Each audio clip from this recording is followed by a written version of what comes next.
all the way my Savior leads me. Cheers each winding path I tread,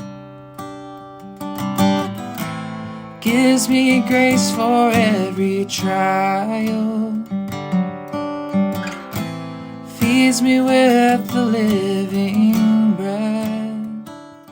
Good morning. Welcome to the Chester ARP Church Devotional Podcast. Glenn Davis, your host. Thanks for being with us. We're reading from 1 Samuel chapter 14 today. I'm going to start reading in verse 6.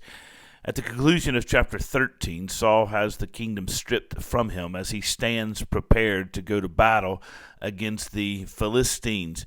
We're told at the end of chapter 13 that there was no sword, no weapon in the land of Israel because there were no blacksmiths in Israel. Every Israelite had to go to the Philistines to sharpen his plowshare, his mattock, his axe, or his sickle and pay for it. So the people of God, when they went out to battle against the Philistines, were going to battle against their enemy, who was also the one responsible for supplying their weapons. There's a tremendous lesson there for all of us in modern warfare and modern times. You don't want your enemy preparing or being responsible for providing all your weaponry, but they find themselves in a situation where they are trapped by their Philistines, by their enemies, but also they are dependent upon those enemies to have their weapons sharpened. And so it's a really bad situation for God's people, a really bad situation for Saul. And God had told Saul, I'm going to strip the kingdom from you because of your unlawful sacrifice, which I believe I said yesterday that Saul offered, not out of a bad place, but he was desperate. He was worried. People were fleeing. The situation was bad. He didn't know what to do. And so in his ignorance or in his impatience, he offers this sacrifice, which cost him significantly. Now he's afraid. And so he and all the people of God are afraid of the Philistines.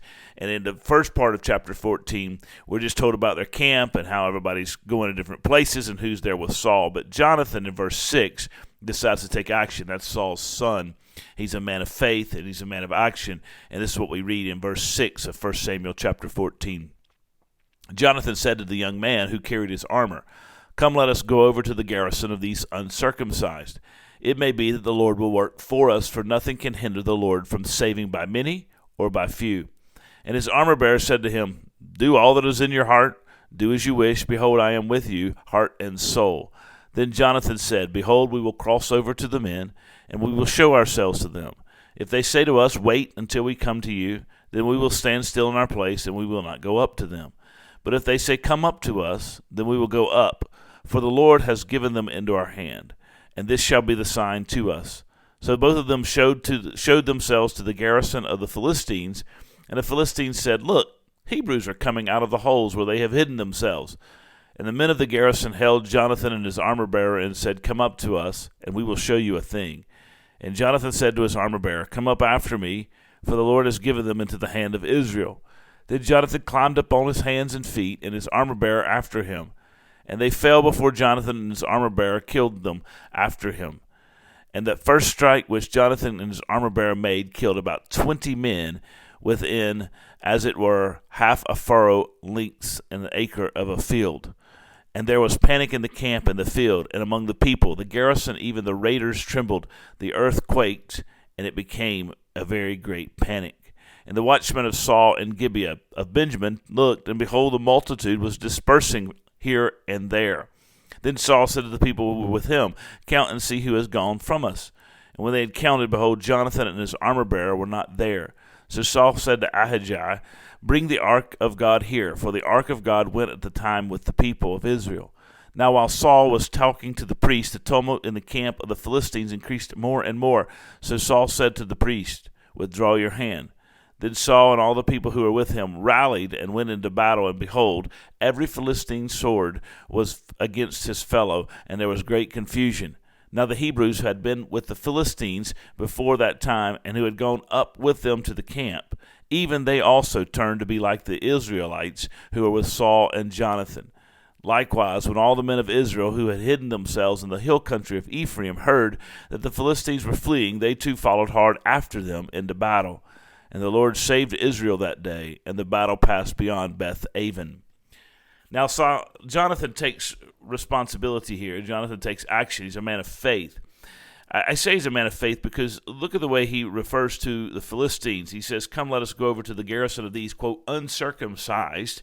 It may be that the Lord will work for us, for nothing can hinder the Lord from saving by many or by few." That is a statement of faith. That's a confession of faith. He is trusting that the Lord will deliver, and the Lord is capable of delivering. He also recognizes when he goes into the battle, so to speak, with his armor bearer, just two of them, really on what we would refer to as a suicide mission. As he goes into battle with his armor bearer, he has a plan. If they say stay where you are, we're going to stay where we are. We're going to realize that we're not going to go to battle this time. We're going to step back into we'll be prepared to run and go back to where we're hiding and get back into friendly territory. If they say come to us, then we're going to go to them and God's going to give them into our hand. That's going to be our sign. Well, that's exactly what happens. The Philistines say, the Hebrews are coming out of the holes where they've hid themselves, most likely making fun of the two of them, inviting them to come join the camp, thinking there's nothing these Israelites are going to do to these Philistines. So they say, hey, why don't you come over here to kind of poke at, make fun of, maybe take captive the two Israelites.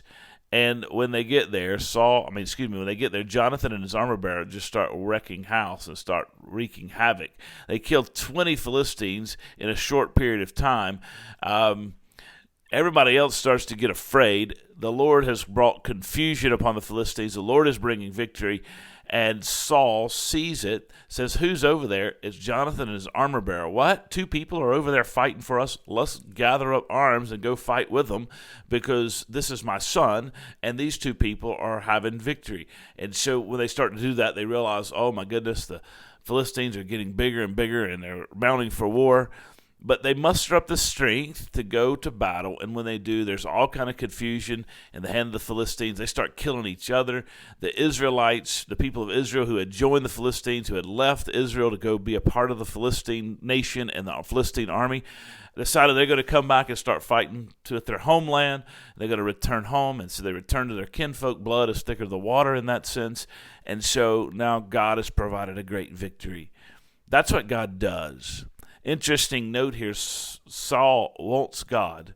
He sacrifices unlawfully at the end of chapter 13.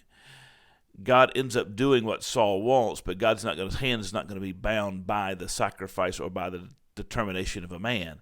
And by the will of a man. And so God does deliver his people.